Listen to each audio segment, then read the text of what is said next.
Welcome to And That's When I Realized, the truth and comedy of midlife with me, Susan Dolci. And me, Leone Dyer. We are two good friends navigating the twists and turns of that middle part of life, and we are laughing our way through it. Don't get us wrong, it's not all that funny all the time. There's so much we are unprepared for. Adult children, changing bodies, aging parents. We want you to know that you are not alone in these challenges. So sit back, get a front row seat as we share true life stories with a fresh perspective and just a pinch of irreverence. And That's When I Realized starts now.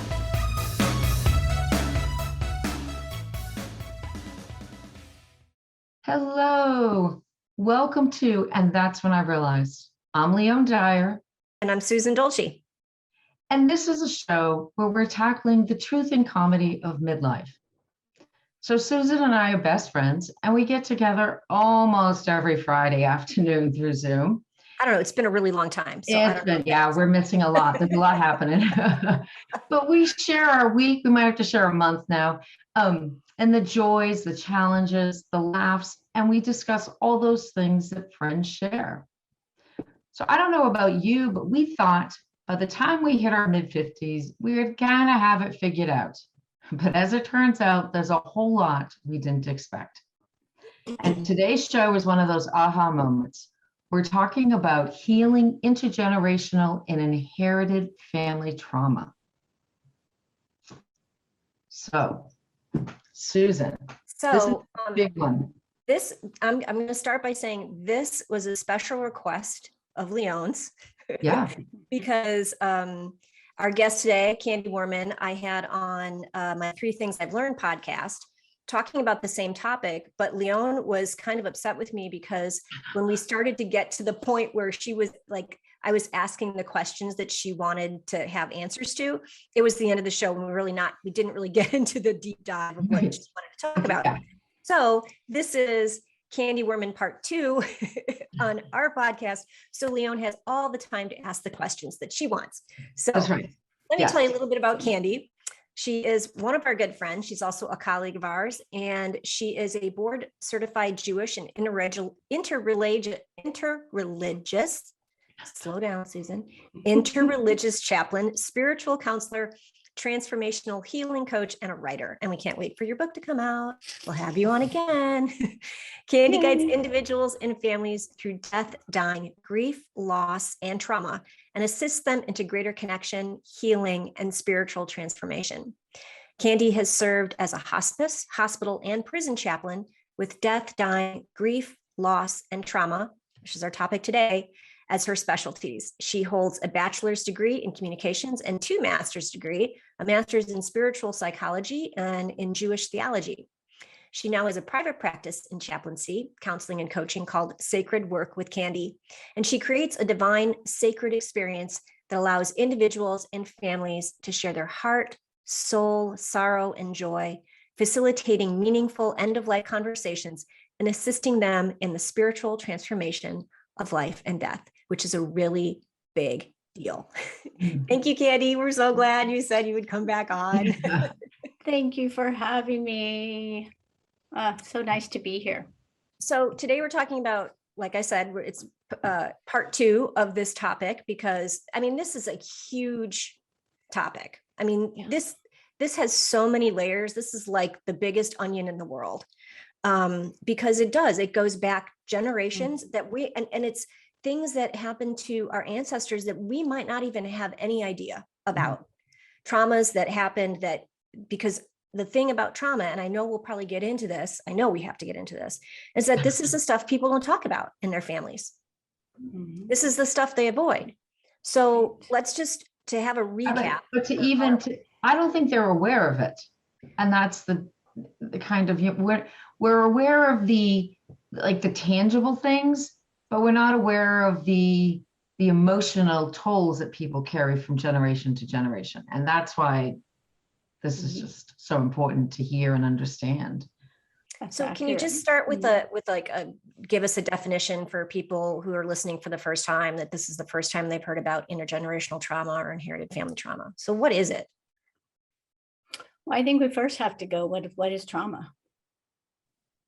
And trauma can be an event that happened, but more than anything, it's the emotion that we feel because of the event. So it's the effect of it, which you're right, Susan, we don't talk about it. We've been conditioned. Let me just put that aside. Let me just bury that. And I know we've talked about this, but I'm going to say it because it's why it's so passionate for me, is because I've worked end of life. And I've seen all that has been buried, their attempt to be buried, to come up. So that's why I feel like it's so important to talk about. Intergenerational trauma are the things that have happened again and again and again that are repeated throughout generations in some fashion. And it can be the emotions that are carried forward. It can be the events that also happen. So I'm so bad at giving this example, but I think it really kind of highlights how this affects people on levels that they don't know. And I know you're much better at explaining it, but it's the grandma, your mom was in your grandma's womb and you were in your mom's eggs. Like, I'm going to leave it there. I'm going to let you explain it, because I tried to explain it one time. I was like tongue tied, because it is sort of complicated. It does kind of ask you to stretch your imagination a little bit. So, well, I got to tell you guys, I was nervous, but I realized why I was nervous. And I thought, this is so profound to be nervous about this, because it's like telling secrets. It's like bringing secrets out, because they're the things that are hidden. And I just have to share the humor, because you guys will really appreciate this. So the way my intergenerational patterns work, and I'll get into all that, but the way it happens that I'm getting ready to go on this show, right? I can't control how it's going to go. So I get up thinking I should weigh less. Right? I think I should look better, or I should weigh less, or I should have lost weight, or maybe I should start a new plan, because that's how, one of the ways that I tried to control my environment is how I looked, what I said, what you saw. Let me just let you see only this. And it was from a looking good family. So I'm going to get into that. But I want to say that as a chaplain, the reason this is so important to me, because spiritually, we're all connected. Energetically, we're connected. Okay, all of the lines back. So for many people, and I know you didn't ask me this, but I'm going to throw it out there anyway, is that for many people, chaplains have to do with religion. But I'm a bridge to help you and you connect with that spirit inside of you. That might have something to do with religion, and it might have nothing to do with religion, but more about a relationship with yourself and your own spirit and the greater spirit. So how does it happen? It can happen simply by being in the environment. The way I like to explain it is giving an example of what occurred for me. Mind you, my history is, I know you've mentioned this in our write-up, but I'm what I would call a second generation Holocaust survivor. My dad came over from Germany, escaped Germany at age 11, and settled in the US. He would be considered a first generation Holocaust survivor. And so the subsequent generations are second generation, third generation, so on. Because things weren't talked about, and I'll go in specifically more about that, but they may have, he may have, his family, my family, certainly had emotions about that. I'm sure terror, but never talked about it. So it comes out in a lot of different ways. From a psychological standpoint, we say things like anger that comes out sideways because we're not addressing what's really disturbing us. Control measures, ways we control things, how we're, well, my dad and my grandmother were stoic. You know, there's no sort of emotion. So if you're a kid and you've got this high level of emotion, tone it down, Candy, tone it down, you know, things like that. Well, you don't know why that happens, right? So for me, and I know we're going to probably go on break soon, that for me, I have spent the last 35 years probably partially in recovery and looking internally and going, what does this mean? Why do I do what I do? Why do I think the way I do? Why do I act the way I do? Why am I afraid of this? Or why am I afraid of that? So that's a start. Yeah, because it is like when I opened it, this is like the biggest onion because there are so many layers to it, because it's just like I read Mark Wolyn's book, It Didn't Start With You. And some of the examples he gives are eerie and incredible at how patterns repeat, especially at like certain ages. And I even had this experience recently with a client with trauma, and it was sort of like an aha moment of why these patterns keep coming up at certain times and falling back into cycles. So you were right. We're going to take a break. This is deep stuff we're going to be talking about today. Yeah.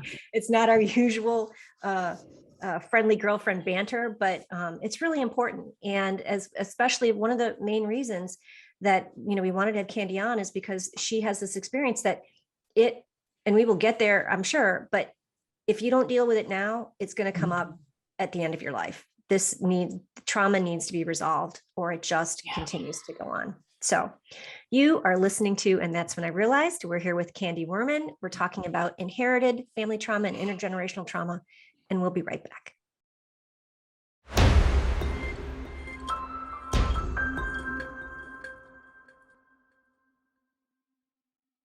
Hey everybody, welcome back. You're listening to, and that's when I realized.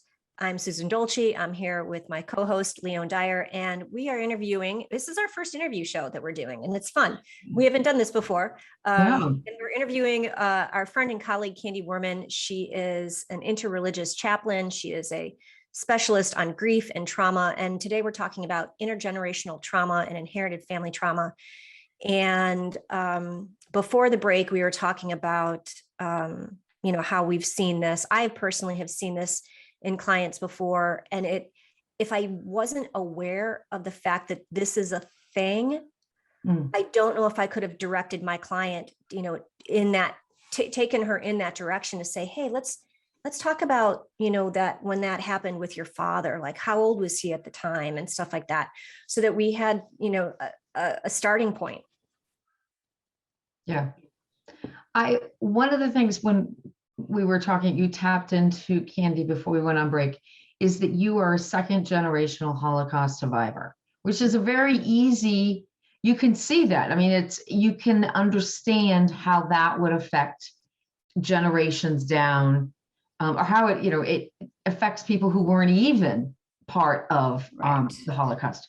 Right. But what are some examples that through your clients or that you have seen where it's more what's happening currently right now, where you're seeing that come out, where you're seeing the intergenerational trauma now unfolding? Okay, great question. I'm going to use my own experience because I feel like for me, it has been profound. Okay.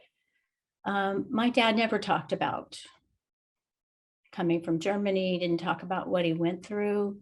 I'm the youngest in my family. Maybe my sisters, older sisters, heard different pieces, but I didn't. I knew about it. I knew it was there, but I never heard about it.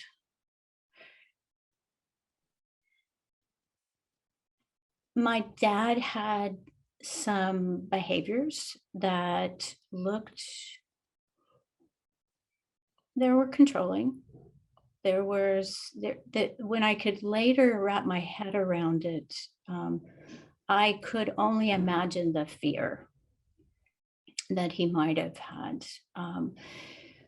I didn't even want to study, although we did growing up Jewish, we studied the Holocaust some, but until I went into seminary, I didn't really dive in. And I alluded to this, but I'm going to share it a little more, that I've been in recovery for an eating disorder for 35 years, been a recovering alcoholic for about the same amount of time. And I love what Gabor Mate says, who's a physician, and he works with trauma and addiction. And he said, it's the stressors that cause us to, it's the undercurrent of discomfort, of uncertainty, of the trauma, of the difficulties that we had in families. So this not talking about it piece was prevalent throughout my family. My parents divorced when I was 9, and things just weren't talked about. So that sort of, let me just put it aside and bury it.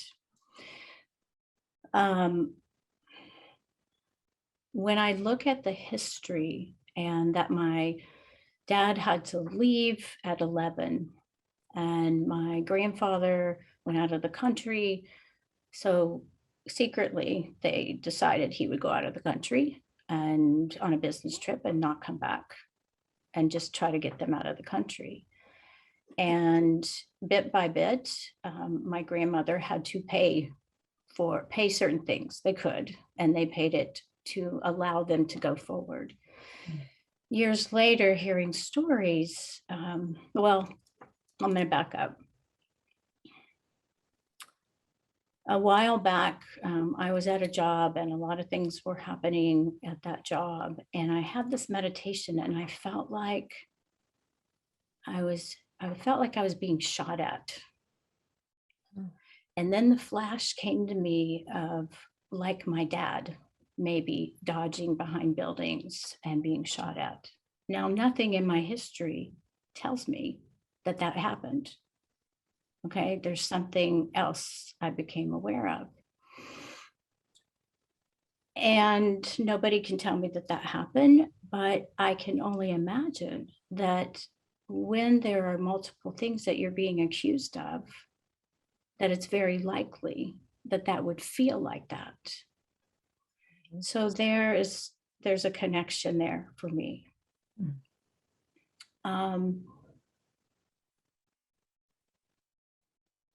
You want to interject? Just ask a question about that, because I'm pausing for a moment. No. How does that transmit from your father as a young boy? Mm-hmm. How does that trauma now go to you? How does it go to me? I feel like it's an energetic piece. Yeah. Right. And the tricky part about it, and which is why this is so hard to talk about, is because there's no documented history of that. Mm-hmm. Right. And because you have to have your own inner experience. You have to work with somebody where they're going to guide you, which is what I do, to say, you know, gosh, this sounds really powerful, that it might be a connection there. And I will say that where he wasn't, as we know of, didn't get shot at. I imagined he would have dodged around buildings. I only found out later that yes, he was blamed for things that he did not do. Mm. So from a metaphoric standpoint, if you feel like you're a target in the sense, and this can show up in a racial, anti-Semitism, in a job where somebody doesn't want to act with integrity, but you're acting with integrity, and you're fired.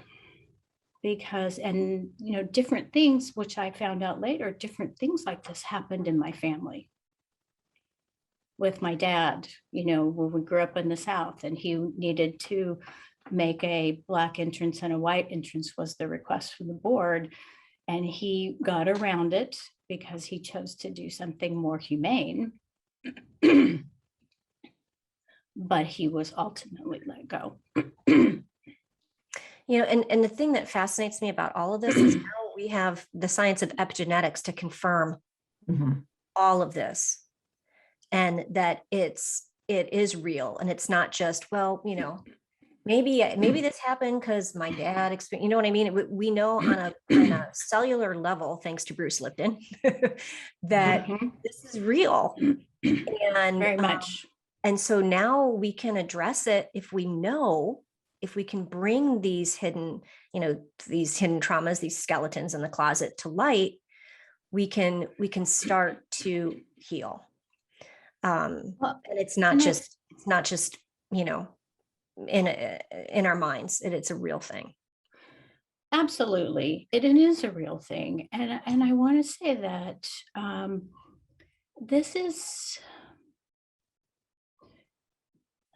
we have to trust ourselves. We have to trust if there's a flash that comes to you that indicates something to do with your mother or your father. Trust that it's coming up for a reason. Well, yeah, but I think also, like, I think a lot of times a repetition of some detrimental behavior or just a pattern happens, and then you just all of a sudden, you know, you find yourself like, why am I doing this? Why do I feel this way? Why am I, you know, anxious all of a sudden? So my new thing is I'm really anxious in cars suddenly. I don't know why. And I keep thinking, was there somebody who had a car accident in their mid-50s? Because maybe that's why I'm like this now. But it's stuff like that. It's just all of a sudden it comes up as anxiety, depression. We're going to talk more about that in the next segment.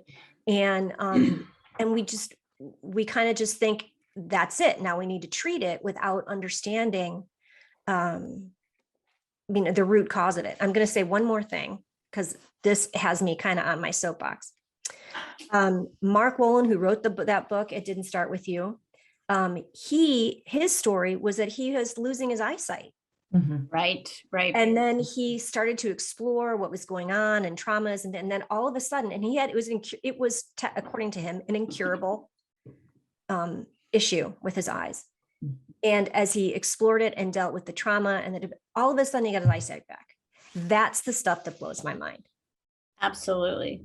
And Susan, what you mentioned about anxiety in the car, that could be a whole different segment, but I understand that. And I had to explore that. And I was in a past life, I died in a car accident. So that's a whole another go back. Right. That's a whole nother soapbox to open. Yeah. And then what you mentioned about anxiety, and I'm going to tell this quick story too, because Do you want me to go into this or Well, wait? I was going to say, you know what? We're at the bottom of this half hour, or at the bottom of the hour. So let's go ahead and take another quick break, and then we'll come back to your story. I also want to let people know where they can find you when we come back. You're listening to And That's When I Realized, and we'll be back in a little bit.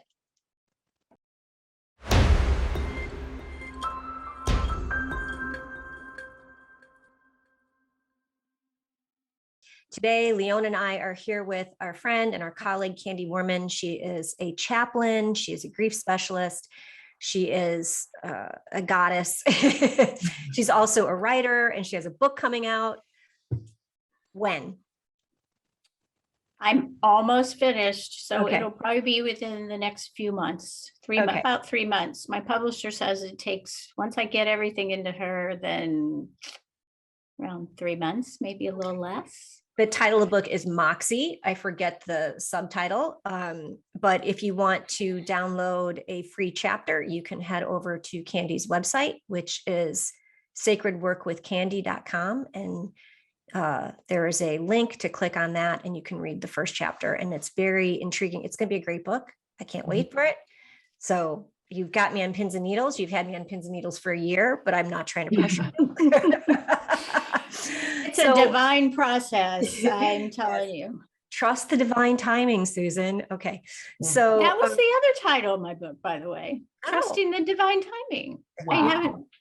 I've put that one aside to do this one. That's so interesting. So when we were in the break, you were sharing a story because we wanted to talk a little bit about marginalized communities and how this trauma affects African-American communities, Indigenous people, like this. I mean, our country has so much drama.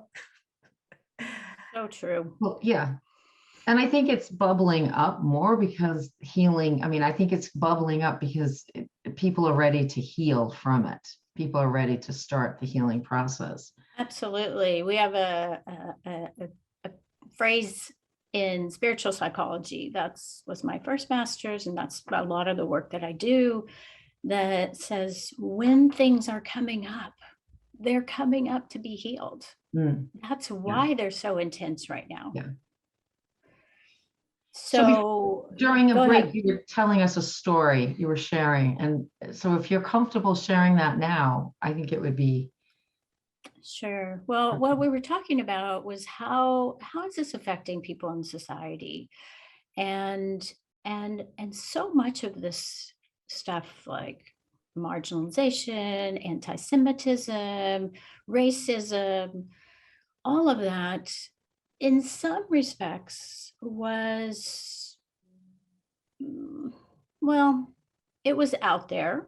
It's always been out there, but some was direct, some was overt and some was covert, right? More so now, it's more, they're trying to be more covert and a bit more hidden, oddly. And I was telling this story about, I grew up in the South, and a nice Jewish girl from the South. And we had to, that's where my family settled, they came in through, not through Ellis Island, which is where a lot of Jews came in through, but they came in through New Orleans. And they had friends that were in Mississippi. And so I was born in Mississippi. And we had to come up with pat answers of who we thought Jesus was. And that was to save my life, really. And I learned to be diplomatic. So that whole piece around dancing around things out of fear of your safety. Well, and we Jews hung out with the African-American community. And when I was born, the KKK was pretty big at that time.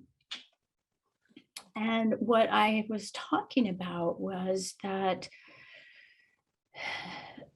this other chaplain that I was talking to earlier today, and she said, that she'd almost be more comfortable with the KKK. And I commented that because that was so straightforward. Now what's happening in our society is there's a lot of covert, there's a lot of sneakiness. There's a lot of coming around the corner and nobody's owning it. And it's very problematic. And we know it's hurtful, but it's sticky. It's sticky. And we don't know where somebody is in their belief system and who are we really interacting with? Are we interacting with the truth? And I would venture to say that whole power struggle with that, and I'll share this piece, I'll be bold and share this, that I felt like in the society that the reason why I will be very transparent that I'm a Democrat and I am not a Trump fan. And I was very upset about all of his behaviors. But what I want to say about that, I felt like a lot of people were aligned with him because of their undercurrent trauma of how women have been treated, and the marginalization and the minimization and the power differentials. We are human beings, guys. We're human beings. We're all equal, but we can't seem to live like that. We haven't been. So this is why I feel like diving into those intergenerational patterns, diving into that inherited. And when we talk about inherited family trauma, we talk about inherited just family patterns. Discrimination. Do I hate that person because my dad, my mom, my family hated it? That's what I heard. Those are carried forward. Those are absolutely carried forward the same way that my dad had to be diplomatic about things. And he may not have said he was scared, but I sure picked up the fear. And I sure wanted to hide. And I sure terrified about putting myself out there sometimes. So how do we even begin? Or maybe we can't. Maybe it's a collective thing. But how do we even begin to heal that as a I'm just going to start at home as a country. I mean, obviously it should start at home. But how do we, God, I mean, I'm overwhelmed just thinking about it, but I feel like it has to start somewhere. We have to move in a direction of healing and grace and charity. And yeah, we have to really start connecting with ourselves. I keep thinking about that. I want to start this program called Feel and Connect, because the way that I feel everything in my body. Okay. I was told I'm emotional like my mom was.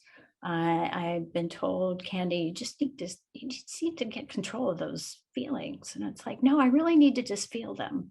I don't want to eat over them. I don't want to drink over them. I don't want to whatever. Right. Which means I need to feel it. So which means we need to connect in our body.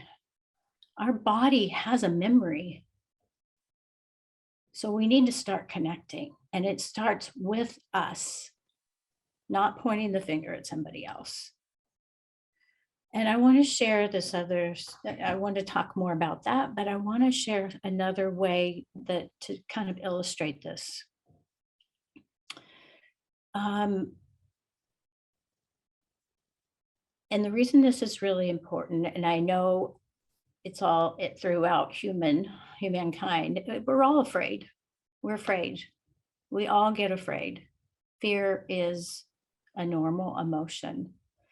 Paralyzing fear is something else. And when we have trauma, we have that fight, flight, freeze response. Okay.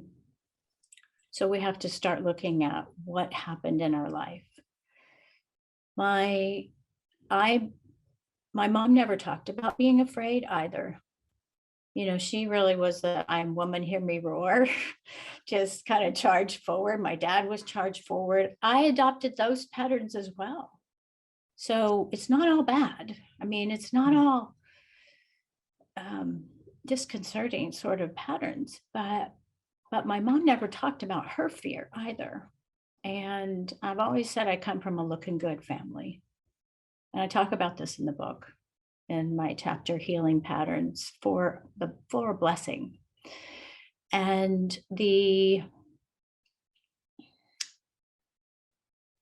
that insecurity about being seen in the world, let me just look good. Let me make sure I look good, regardless of how I feel. That's a disconnection. Mm-hmm. Mhm. So that's a piece of that. And the other piece of it about the fear, my mom was, she was always kind of afraid, sort of like as if I was going to abandon her. So fast forward, right? I'm in grad school. We're doing a genogram, and I look at patterns. And my mom says to me she had a fear that my grandmother was afraid. She was 18 years old. My grandmother was afraid that her father was going to leave her. And my mom was just floored about this. She says, why? Why are you afraid? And all of a sudden, my grandmother broke down and she says, because your grandfather, my father, walked out, was a womanizer, walked out when her mom was 30 years old, leaving 6 kids. And I thought, oh my God, that explains everything. Because I already knew about intergenerational patterns by then. And I thought, that's a part of being afraid. B, the fear of abandonment. Mm-hmm. And it was profound. And then you throw the piece about a great grandfather that was a womanizer. And how many times has divorce and infidelity and different things come clear? Mm-hmm. Yeah, that fascinates me because that's like everybody in my family has passed on. And I know there were traumas from World War II. I know there was stuff that I mean, I know a lot about my aunt's personal traumas, but you know, you and I were chit-chatting about this the other day about how can we go and notate and get this and get stuff on the record. Like, how can we ask our relatives, like, what happened? I mean, even, and as they get older, they don't remember. And again, it's because everything is hidden and shoved under the rug and nobody talks about it. So we're going to take another break, but when we come back, you know, you've said that this all comes up at the end of life. Mm. And so, and you've also said that, you know, as individuals, if we're going to start anywhere, it has to start with us. So I'd really like to know, especially, you know, both of my parents have passed. Leone's parents are getting on in years. I'm sure a lot of our listeners have older parents. How do we have these conversations with our parents and our relatives to kind of mine up these traumas, to give us some teeth to understand what's going on when we have these situations, especially when there's depression and anxiety and all of that. Yeah.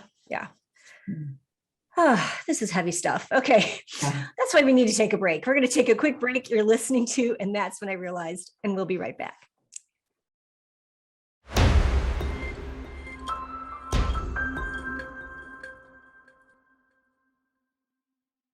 We are back. We are having a heavy conversation today. It's not our typical, and that's when I realized, conversation. But we're very happy to have Candy on with us. For me, it's, again, like I said, it's Candy 2.0. We're talking about inherited family trauma and intergenerational family trauma.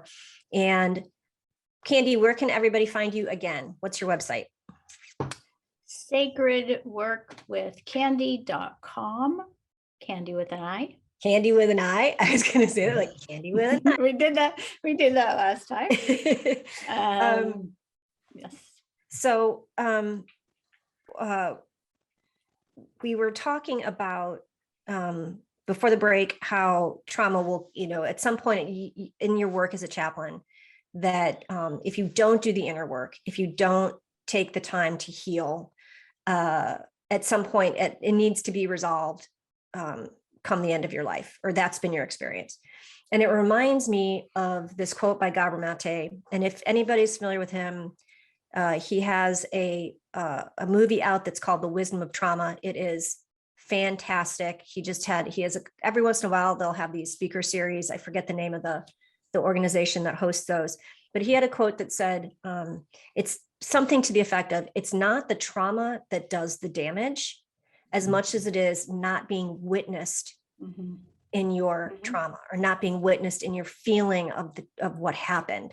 So with that being said, like, if we wanted to talk about anxiety and what happened with your dad, but I definitely want to address like how, if we can't get the stories, maybe we're going to get sugar-coated stories from our relatives, because that's the version they got, right? Well, that's the story that they're holding on to, because if it's so traumatic, they don't want to go back there. Right. So, yeah. So you're asking, how do we get that information? Yes. How do we get that information? Right. Well, it's tricky. It's tricky because we can't always get the stories. And like Leone said, as human beings, we tell ourselves a story so that we can survive. It's a survival mechanism. And when you talk about witnessing, so what I do in my practice is I'm following the energy. I'm following what's happening. You know, they talk, Mark Wolin talks about it in It Didn't Start With You. Listening to the language. So we can start doing this with ourselves. We can do it in our families, but again, people adopt a story because that's how they can live with themselves. That's how they can live within a family. That's how they cope. That's how we cope. That's our human condition. When we can hear the story, for me, I'll pick it up. I pick up a lot of different pieces that seem, well, gosh, that happened so long ago. Why do we need to pay attention to it? Well, if it's plaguing you, you need to pay attention to it. If it's recurring, you need to pay attention to it. You know, I was fortunate to, like I mentioned before the break, that we did a genogram, which looks at patterns within our families. And while I was doing this, my aunt was still alive, and I had seen some paperwork that she sent us to about Germany, and I happened to notice a tombstone. And it had the last name as my grandmother. And I happened to ask her about it. What happened to this person? And she said she stumbled because it was a secret. And she said, well, I said, did he commit suicide? Yes, I think he did. Do they know why? And she says, well, I think it was about money and love. And I'm like, well, oh my God, that explains everything too, right? It was like another thing that you go, wow, who hasn't had trouble with love at times, right? Who hasn't had trouble with money? And I guess for me, because I start listening in and you start hearing, you start thinking, oh, this resonates. That makes sense, right? So how do we do that? As I mentioned before, we have to start listening to ourselves. If we get an indication, start exploring it. In my practice, I do what's called spirit-to-spirit conversations, meaning if my mom and my dad are deceased, and I do some of these spirit-to-spirit conversations in my book, by the way, because how do we connect with the soul presence? And I can ask the questions. So I may or may not if you get messages that resonate for you, then I'm going to say go with it, because if it makes sense, it's like putting together a puzzle. I like puzzles. This one's been a bit painful at times, but it's putting together a puzzle, the puzzle of you. And as you brought up, yes, I've been a hospice chaplain for years, worked with end of life, and I've seen what we call as terminal agitation. And by the time people get to hospice, you can't really talk about everything. Because, well, you can't process it. So I'm just going to say that we may not have the whole story come out, but there might be a word here and a word there. And that person knows what they're sharing. Their spirit knows. Their spirit knows what they're sharing. I'm a witness to it. I'm holding that sacred space. That's why I call my business Sacred Work with Candy. I'm holding that sacred space so you can evolve. You can unpack these stories of our life that help us understand who we are and how to go forward and live more freely and live our best life. And I think our past generations, my parents and my grandparents, and go down, I think they want us to break this this chain that we have to these connections, to get rid of the shame, get rid of the anger, and I think they want us to do this. Absolutely. So, I believe that wholeheartedly. Yeah. So I can't believe we could talk about this for like 3 hours. It'd be a 3-hour show with no breaks. I think Candy needs her own show. Well, I think we need to do the trauma talks. I was talking about. We are definitely going to explore that. Absolutely. I'm doing it. I feel so passionate about that. It's to give space for that to come out. Nice. I will. I promise. We have a sticky note. Yes. What's our sticky note? Yes. So we end the show with, because we don't have a manual to get us through midlife and all these things, we're giving you a sticky note, one little note at a time. Today's, we all carry inside of us people who came before us. Liam Callahan. Yeah, ain't that the truth? Ain't that the truth? Anyway, thank you, Candy. This has been awesome. Again, like I said, we could talk about this forever. I could have you on all the time. We are going to talk about trauma talks. Anyway, thanks for listening, everybody. This has been a great show. Hopefully you enjoy this interview type setup that we have done. We're going to have a few more of those coming up. And remember, age is just the number of years the world has been enjoying you. Thanks for listening, everyone, and we'll see you next time. Thanks for being here with us today on And That's When I Realized. We are here to shed some light on the misconceptions around midlife by sharing real-life stories and a fresh perspective. Look, we know it's not easy, but change is constant and inevitable. Let's explore what it means to move through challenges with a dose of humor and embrace each challenge, each new discovery with a higher sense of understanding. We hope you heard something today that made you laugh and recognize the truth and comedy of midlife. See you next time.